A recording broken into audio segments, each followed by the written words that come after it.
Okay, this is a quick walkthrough of the epistemology exam paper, and we're going to talk a little bit about how to revise, about the structure of the different questions, and to look at some particular answers to 3, 5, 12 and 25 mark questions. So let's have a look at revising to start off with. The first thing then is how to revise. Try not simply to read over your notes. Try to make it something that involves effort to recall the things that you have to learn. So as the slide here says, the best way to do this is to revise, then put away your class materials and write or jot down. Perhaps it's something that lends itself to a picture. Everything that you know about that particular topic. Be as thorough as possible, and then have a look back at the points in your notes to check for accuracy. So I'm going to ask you to try and do this for each of the questions that we have a look at, because I think that way, rather than just watching or listening to us talk about it, it will be more useful for you to try and recall it and then check the things that you get right and the things that you didn't get right. That's the key, I think, to learning and making those connections stick. So let's have a look at a paper. This is the structure of the exam paper for the AQA Philosophy exams. So this is only half a paper. So remember, the actual exams would be 3 hours long. This would be 90 minutes on just the epistemology side of things. So we've got 5 questions here, a 3 mark, 2 5 marks, 12 mark and a 25 mark. So you're only examined on 2 things. So AO1 is your understanding of the philosophical definitions and the arguments that are presented, and you have to be clear and logical in your explanation of those. And then the essay question, the 25 marker, involves actually evaluating a claim, so looking at criticisms and replies. So we'll get to that a little bit later. So let's start with the short questions then. So define an analytic truth. So these are the rough criteria. So what you're looking at is clear, precise and relevant answers for these short questions. So when I talk about short questions, I mean the 3, the 5 and the 12. Perhaps examples will help show that you understand the terms, and particularly premises and conclusion. You'll see this structure a lot as we go through this, because those are really clear ways of setting out the reasons for a particular argument and why something follows. Some things not to do: try not to go off task or off topic. Don't waffle, that's redundant. Don't include introductions or conclusions. You just get to the particular definitions or arguments that you need here. Try and stick to time, so roughly double the minutes for the number of marks. And importantly, do not include criticisms and replies unless you're explicitly asked here. So don't evaluate. These questions are not about your opinion. Okay, so what do we mean by an analytic truth? So take a minute and write down what you think. Pause the video and then come back and we'll have a look at the 2 answers here.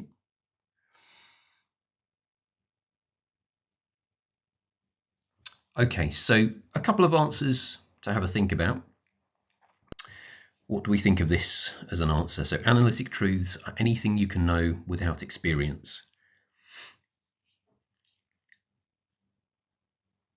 So have a look at your answer. Did you write something like this? Did you write something different? I think if you were close to what this is saying, then you're maybe not quite on the right lines. This is a little vague. It's not particularly precise. It's not actually particularly relevant. So what this is doing is kind of defining a priori knowledge, and it's not really getting to what an analytic truth is. So what are we looking for? What would be better here would be something like this. Analytic truths are those which are true by definition. You can understand their truth by analysing the meaning of the terms. For example, bachelors are unmarried men. This then is clear, it's precise, it's relevant. There's an example to show what it means, although examples aren't strictly necessary here. I think this one is helpful. So that would be your 3 marks. That's clear, that's precise, and it's relevant.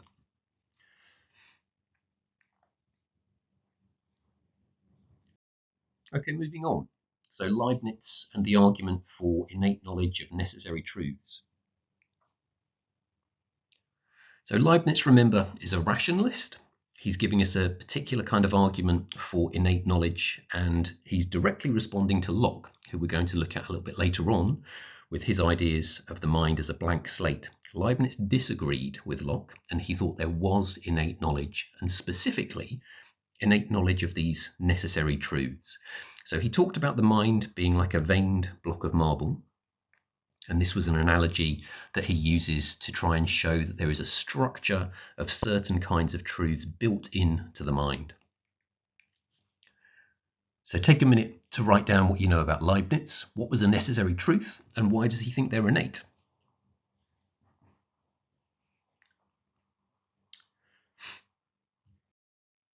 So this is the question on Leibniz. So to explain his argument for innate knowledge of necessary truths, hopefully you've written something down about Leibniz, about what a necessary truth is here. So I think there's a couple of things that we can say to elaborate this. You don't need a lot of detail on these questions, but what you do include should be precise, it should be clear, and it should be relevant. So as we were saying before, Leibniz disagrees with Locke's view that the mind is a tabula rasa, or blank slate, and rather he's arguing the mind is structured like a veined block of marble with some innate principles embedded within it.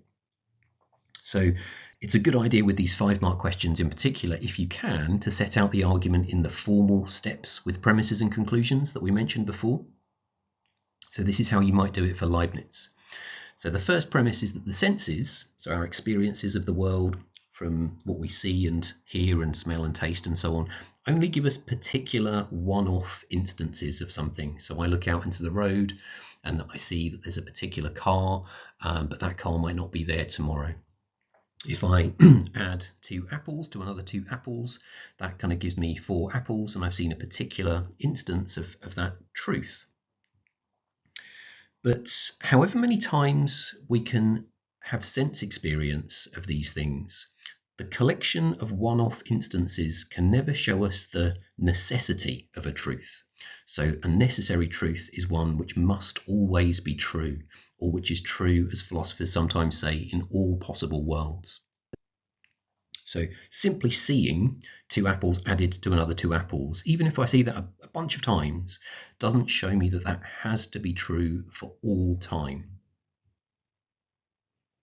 So we can grasp, Leibniz says, and prove many of these necessary truths. So maths is the classic example, or the principle of non-contradiction, that something can't both exist and not exist at the same time. So therefore, Leibniz says the necessary truths that we grasp with our minds don't derive from sense experience. So this then leads us to the conclusion that he wants to make as a rationalist, that the mind is the source of these necessary truths. They're therefore innate. So this is why the mind has these embedded principles which are necessarily true for all time, and that goes much beyond what our senses can give us, which is only ever particular one-off instances of these truths.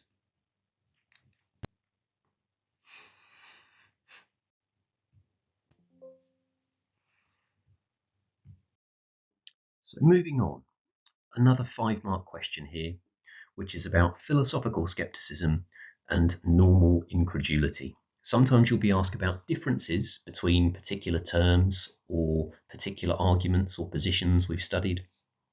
And this one, I think, is getting at something really important to do with Descartes' arguments for skepticism. So be careful with the wording of some of these questions. I've highlighted the S here because it's not just saying explain one difference between normal incredulity and philosophical skepticism. It's explicitly asking you to explain differences between normal incredulity and philosophical skepticism. So again, write down what you can. What do you know about the differences here? Can you have at least 2 or 3 clear differences between these 2 things?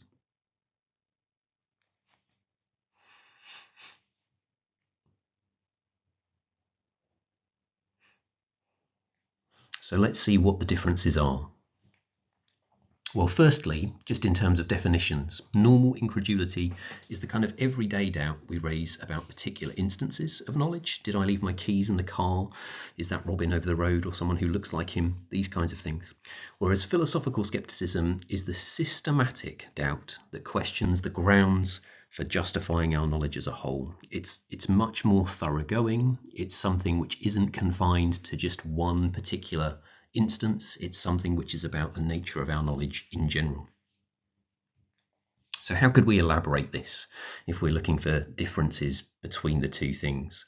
Well, I think philosophical skepticism is different in crucial ways. Firstly, it isn't settled by ordinary evidence from the senses. I can check, for instance, if my keys are in the car, but I can't check with my senses whether I'm being deceived by an evil demon. Secondly, it doesn't mean that I'll necessarily alter my behaviour because of philosophical skepticism. I might buy a keychain to keep my keys handy, with the keys example for normal incredulity, but I won't necessarily behave differently on the chance of the evil demon deceiving me. And lastly, philosophical skepticism tends to spread to and potentially undermine a whole set of beliefs. So if I take the evil demon scenario seriously, I might conclude none of my justifications for knowing are sound or good. Whereas normal incredulity is something that I can usually settle. Okay, moving on then to 12-mark questions. This one is asking about Locke's arguments, again plural, so multiple arguments against innate knowledge. 12-mark questions will allow you to write a little bit more, whereas you'd be spending maybe 10 minutes on a 5-mark question and outlining the premises in the way that we have done with some of the other examples so far. With the 12-mark question, you'd be expected to write a little bit more and maybe spend in the region of 15 to 20 minutes on these. So again, try and jot down what you know about Locke's arguments against innate knowledge. Have you got at least a couple of reasons that he's talking about to show there's no such thing as innate knowledge? And we'll have a look at those next.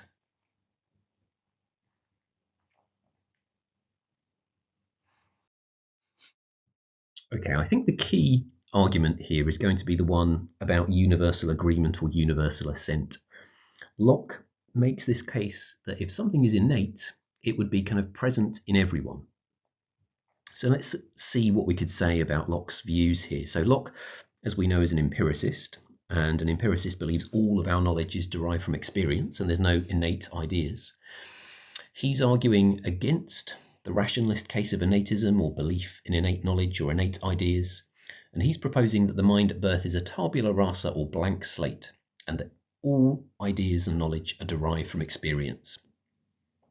So you're not born with any propositional knowledge about how the world is. Remember, this is not a debate about instinct. Everyone agrees that we're born knowing how to breathe and to cry when we're hungry as babies. That's not the philosophical debate. What we're arguing over here is whether we're born knowing anything about how the world is or what exists. So his key argument here is that if a concept or item of knowledge was innate, it would be universal. Every person's mind would contain it from birth. Secondly, if this were the case, there would be universal assent or agreement regarding it. So assent here is just agreement. Everyone would kind of agree or assent to this principle or know about it. And rationalists propose ideas like God, or principles like something cannot both exist and not exist simultaneously, the law of non-contradiction. But these are not universal, says Locke. So he says children and idiots do not possess such ideas. There are people around the world who don't have these principles, who aren't aware of them, and there are whole societies, he says, without the ideas of God. So finally, therefore, there are no concepts or items of knowledge that are innate. This, I think, is his key argument here. So that would be one, ideally, to spell out in that premise conclusion format. That's a good argument to try and say there's no such thing as innate knowledge. Now, as this is a 12-mark question, we need to try and develop this a little bit more. So we're looking for other arguments that Locke gives against innate knowledge. And I think there's a couple of important ones we could add to this. So knowledge, he says, should be transparent to us. We should understand what it is that we know and be conscious of what it is we know. And he also says there are alternate explanations for our knowledge as opposed to it being innate. So what does this mean? Well, Leibniz and other rationalists sometimes criticized Locke to say that this idea might be innate but unconscious.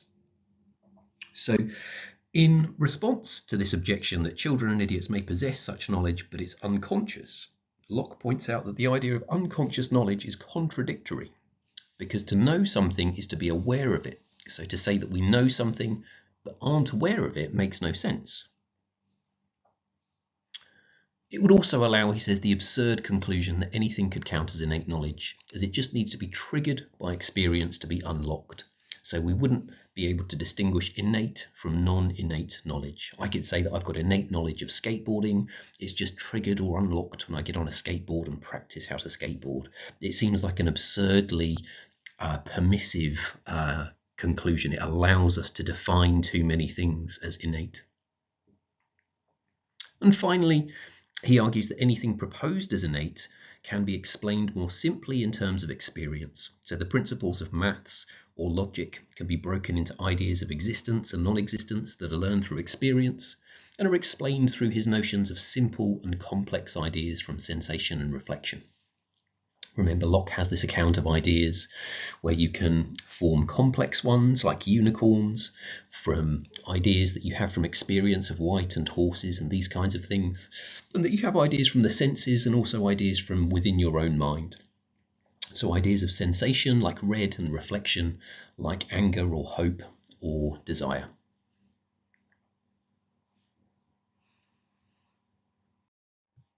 So finally, the 25-mark questions. We're looking here at the question of how convincing is Descartes' intuition and deduction thesis.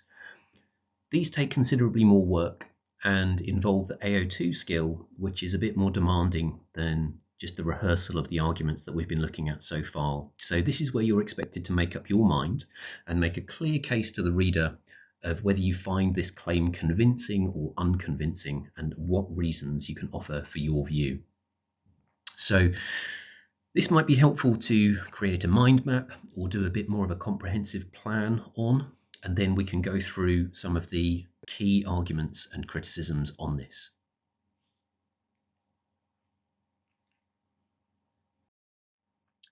So something about the structure of 25-mark questions, which a lot of people will ask about. I think this lays out the key ways of approaching a 25-mark question. So you would have an introduction, you would be explaining the case for the claim in the question, and the bulk of the essay should be criticisms and replies and weighing up whether you think those criticisms are damaging or not. So I've given some starters here for you to fall back on if you're not sure how to do this. So in an introduction, you want to say what the question is about. Is there any technical terms there that somebody would need explaining if they were smart but not a philosopher? And it should be clear what it is that you're going to argue. So what is it that you find convincing in this or unconvincing, and why? If you've got key arguments to look at, it might be something you can break down in premises and conclusions in this way. And the bulk of the arguments want to be challenged and criticised in this way here. So criticisms and replies should make up the bulk of the essay. So these could be objections to specific premises in the argument or wider objections to the claim in general. So here maybe about rationalism in general. So in order to do this, try to pick up on key points that the argument is making. So perhaps Descartes is assuming that all causes are greater than their effects. What's the problem with this? And what could be said in defense of Descartes' claim here? So try not to just kind of throw out a criticism and then just move on. Try and think about how the argument could be defended. But the key thing as you go through is to weigh up whether you think these criticisms are damaging or not. So you might deal with a few criticisms of Descartes' trademark argument and say, oh, overall, I think this is a fatally flawed argument because the causal principle doesn't work, or whatever it is that you think. So that wants to be the bulk of the essay here, and then you want to wrap up towards the end just by restating your overall argument. So don't include anything new in a conclusion, just sum up what it is that you've argued and shown in your essay. These want to be somewhere in the region, I would say, kind of 1,000 words or over.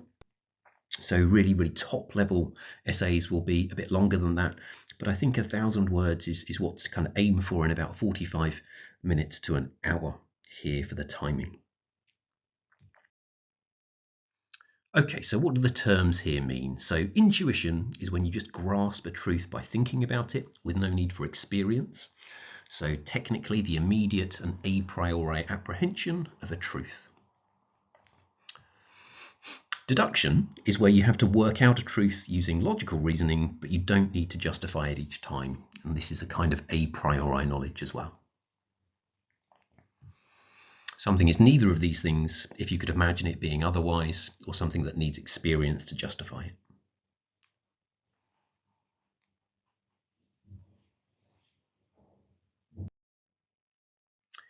Importantly, Descartes is using this notion of clear and distinct ideas to guarantee his arguments here. So what does this mean? Well, an idea, he says, is clear when it's bright and vivid and present to the mind, and distinct when it's sharply separated from other ideas. So I am thinking and 2 + 3 = 5 are examples that Descartes uses of clear and distinct ideas, which he says are so certain that they form a guarantee of truth, and they're the basis for his rationalist theory of knowledge. So a thesis is just a theory. So what Descartes is putting forward here is a theory that we can have knowledge by intuition and deduction of important things about the world. So he follows from his skeptical arguments, so the stuff about the evil demon and dreaming and so on, which you shouldn't go into in any great detail here. You can say that these are a response to those skeptical arguments. Remember, Descartes rejects these because there are certain things that he can know, he thinks, after he's gone through those arguments. The purpose of skepticism was to try and find a certain foundation from which he can build up his knowledge, and he thinks he's found that with the first key argument here, that he exists as a thinking thing. He then builds this up through the arguments about God and the arguments of the external world existing outside of our mind. This all adds up for Descartes to a proof of rationalism, that we can know about the world through reason alone. We can have synthetic a priori knowledge which is not derived from experience, but which tells us something about how the world is and goes beyond just the definitions of terms.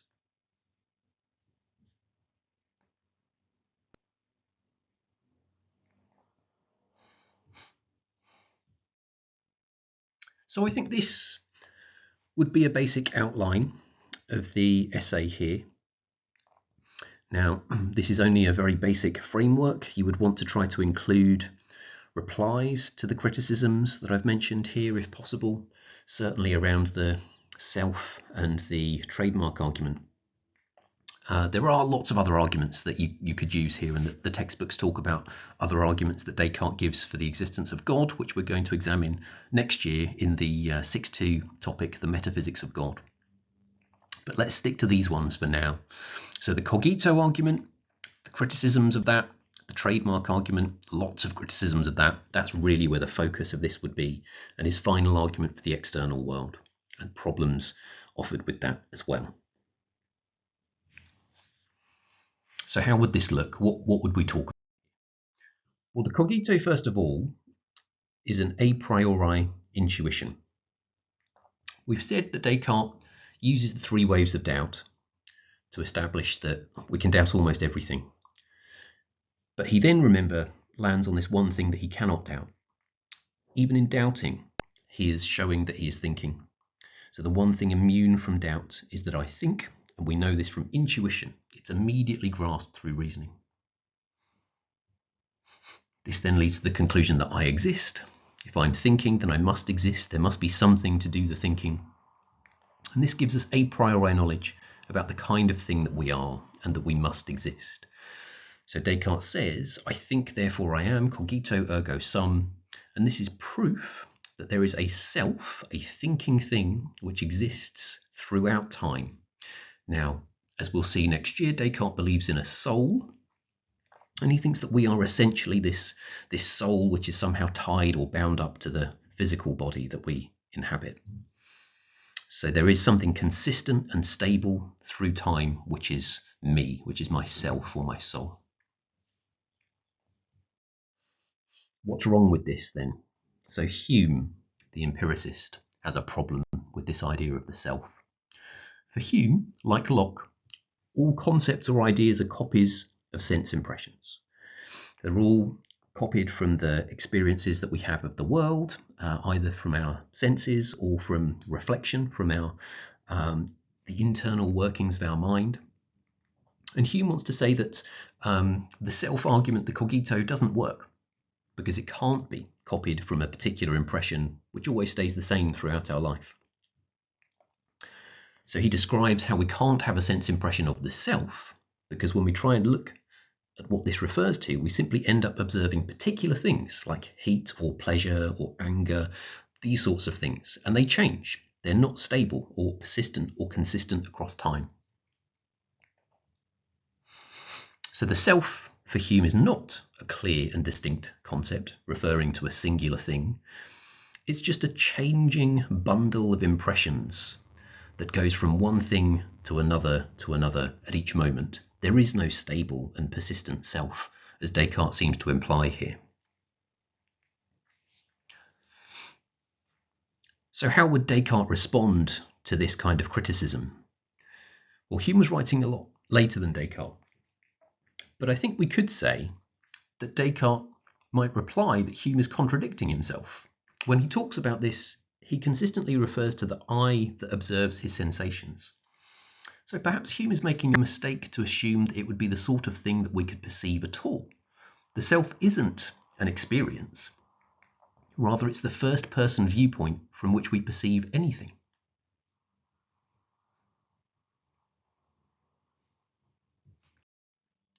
So let's move on to the major argument that Descartes gives then for God's existence, the so-called trademark argument. This is supposed to be an a priori deductive argument. So remember the intuition and deduction thesis. This is the deduction part of it. He is deducing that God must exist. How does he do this? Well, this is a relatively sophisticated argument and it helps to spell out the steps, I think. He starts with something we've called the causal adequacy principle. The idea that the cause of anything must be at least as great or perfect or possess as much reality, as he says, as its effect. So we've used in class the idea that an oven always has to be hotter than the cake that it bakes. It would seem to be absurd for the cake to be hotter than the oven, the cake being the effect and the oven being the cause. Descartes thinks this is true for everything. So this is what he's using to build his argument for God's existence. Secondly, he says my ideas must be caused by something and that I am an imperfect being. So he's not all-knowing or all-powerful. He is imperfect and limited as a human being. But he says he's got the idea of God, which is that of a perfect being. So he has a perfect idea. The intermediate conclusion, the bridging or linking conclusion here, is that I cannot be the cause of my idea if we consider what we've said so far. I can't be the cause of this idea of God because I'm imperfect, and that would be something imperfect creating something perfect. That would violate the first premise here, the causal adequacy principle. So a second intermediate conclusion is that only a perfect being, i.e. God, could be the cause of my idea of God. Therefore, God must exist to have implanted the idea of God in us like a trademark on his creation.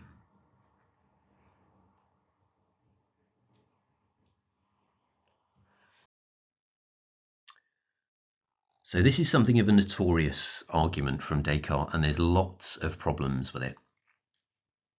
I'm going to mention a bunch of problems here, but you want to try and include as many as you can, realistically, in the time that you're given for the essay, which, remember, is somewhere between 45 minutes and an hour.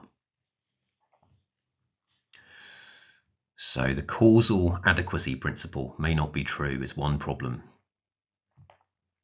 We don't have a clear and distinct idea of an infinite being. The idea of God is incoherent and therefore not perfect. This could be illustrated with the paradox of the stone. The idea of God is not universal, We've looked at arguments from Locke on this already. Hume's fork and the so-called Cartesian circle. So Cartesian is from Descartes. Lots of people think that Descartes' argument is circular because if we ask how we know our ideas are a guide to the truth, Descartes' response is that God wouldn't deceive him because he is all good and all loving. But if we ask how we know this, Descartes is going to refer to his proof that we've just looked at, that he has a clear idea of God and therefore God exists. This is circular. The idea is because he is assuming the thing that he needs to prove. He is assuming that God exists and guarantees the truth of his ideas. And this doesn't really get us anywhere in the argument, is the charge or criticism here. So let's pick a few of these. The causal adequacy principle. Descartes claims then that the total cause of something must contain at least as much reality as does the effect. It must be at least as great or perfect as its effect. But there seem to be examples that go against this. So a powerful avalanche caused by a small whisper, a match lighting a bonfire. Lots of examples seem to show something quite small having quite a big effect. So we could use counterexamples to challenge the causal adequacy principle. But I think it's worth thinking about how much these prove. Descartes would respond here, I think with some justification, that the whisper is not the total cause. It's merely the trigger. The cause actually includes the build-up of snow, the gravity, the various effects around this, which build up to eventually cause the avalanche. The avalanche wouldn't happen just with this whisper. It has to have the build-up of snow. It has to have the environmental conditions, the gravity, and so on. So maybe Descartes can defend his principle here.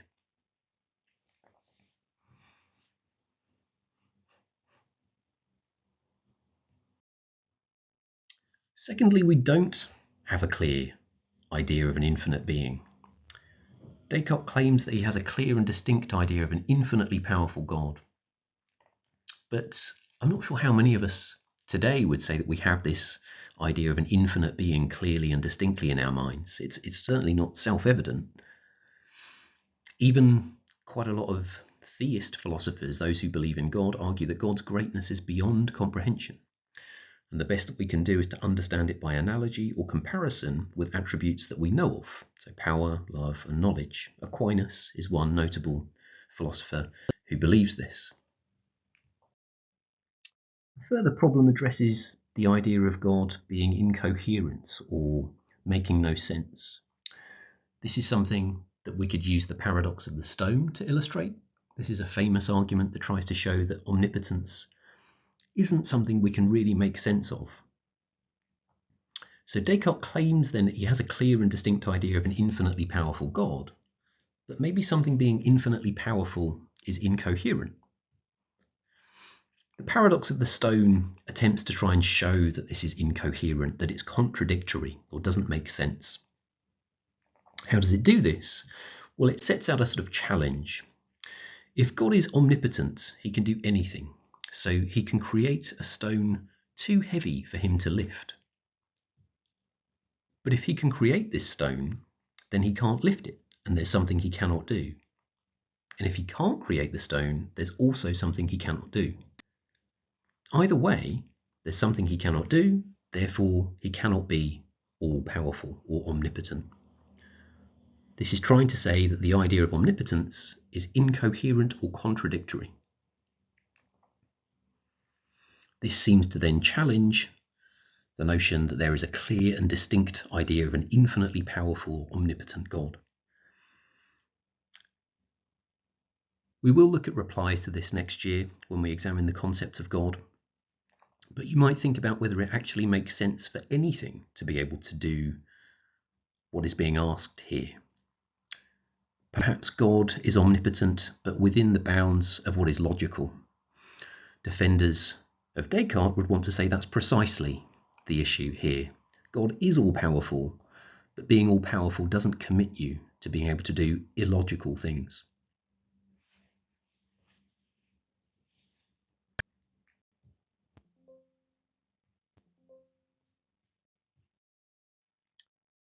One other important challenge to Descartes' arguments here is Hume, and Hume's particular approach from empiricism and the idea that there's only two ways of having knowledge. Now, this is what's known as Hume's fork, and this suggests that you can only have knowledge of something which is true because of the meanings of the terms, an analytic truth, or what Hume calls relations of ideas, or something that you can check by experience, what Hume calls matters of fact. How might this then apply to Descartes' claim that God exists? Well, there are only these two ways of something being genuine knowledge for Hume. So we can ask, is it true by definition? If so, then it's knowledge, but it's not important for Hume because it only tells us things that we already know about words we've made up. So triangles have three sides, bachelors are unmarried. These aren't informative about how the world is. They just tell us the meanings of terms.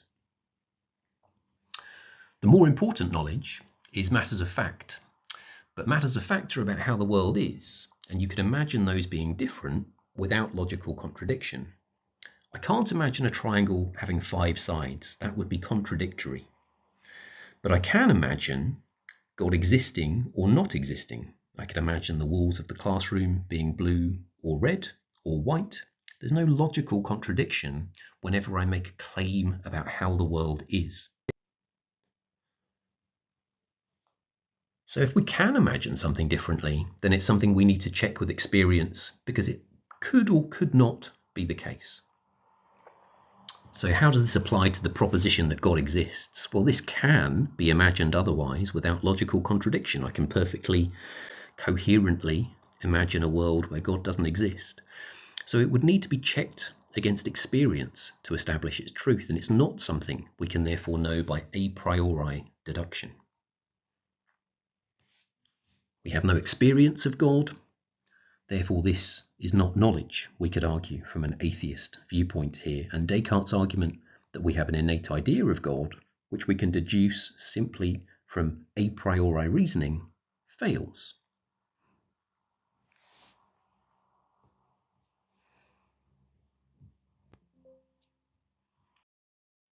So the last argument that Descartes offers in his intuition and deduction thesis is his argument for the reality of the external world of physical objects, and this he presents as an a priori deductive argument. How does this work? Well, he says I have perceptions that seem strongly to be of an external world, of a world of physical objects existing independently of my mind. He says, my mind is not creating this because I know when my mind creates images, I can control and manipulate those images. And if I strongly believe that my perceptions are of the external world and they're not, God would be a deceiver. God, however, is perfect, so he would not deceive us. So from the above, this means that we can also know a priori that the world outside of our minds exists and is not an elaborate deception. We can know this because we know that we are not imagining the world, because we can control our imaginations, and we can know that it's not a deception because we've proved Descartes thinks that God is good and wouldn't deceive me about the nature of my perceptions. The only option therefore that's left is that the world is real and that my perceptions of it are true.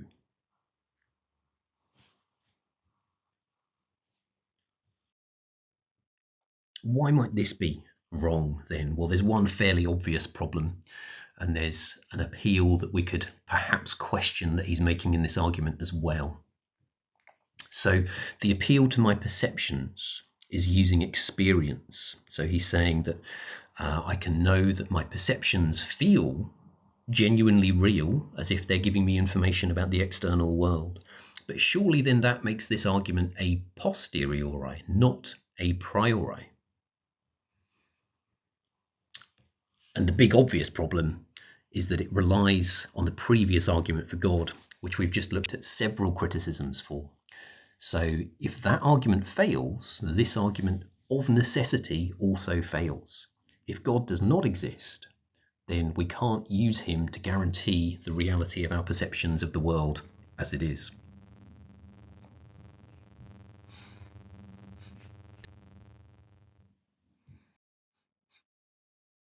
Okay, so what do you think? What will you argue here? What kind of things could we say that support or go against Descartes? There's a few options. One might be that it's partially successful, that Descartes' Cogito, his first argument, is a successful argument for a priori knowledge, but the arguments for God and the external world are fatally flawed, because we can explain the idea of God through experience or some other problem with the trademark argument you might want to prioritize. Secondly, we could say that Descartes' arguments are successful because the ideas of the self and God are clear and cannot be explained effectively by experience. Perhaps the notion of perfection is something which outstrips or goes beyond experience, which is the way that Descartes' defenders sometimes argue here. Or finally, you might want to side with Hume and the empiricists overall and say that Descartes' case for a priori knowledge failed due to Hume's successful argument that important truths about what exists can only be justified through experience. Hume, as a good empiricist, argues that a priori reasoning then can only give us knowledge of trivial analytic truths. Triangles have three sides, bachelors are unmarried. It cannot tell us anything important or substantial about how the world is. So Descartes' argument fails on those grounds.